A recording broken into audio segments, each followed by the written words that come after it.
হা।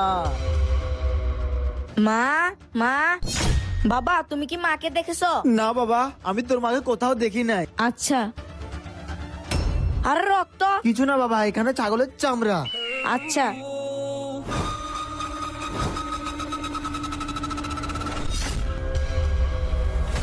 এ বউর কারণে আমার জীবনটা পুরো তাসপাতা হয়ে গেছে। তোকে যেহেতু মেরে ফেলছি, আজকে এই ছাদ থেকে ফেলে দিব, তাহলে আর কেউ দেখতে পারবে না। এখন আমার আর বাধা দেওয়ার কেউ থাকবে না। কালকে আমি একটা বিয়ে করব।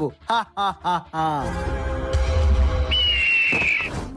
আরে মা, তুমি আমাকে রেখে কোথায় চলে গেলে? মা, তুমি তো আমাকে একা রেখে কোনোদিনও কোথাও যাওনি। তোমার জন্য আমার অনেক চিন্তা হচ্ছে। আচ্ছা, আমি নামাজটা পড়ে নি।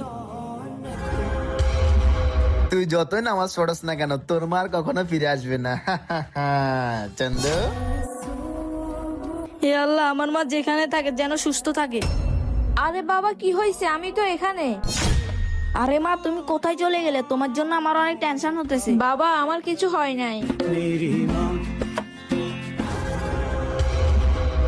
আরে এখানে তো আমার বউ ছিল, এগুলো আসলো কোত্থেকে?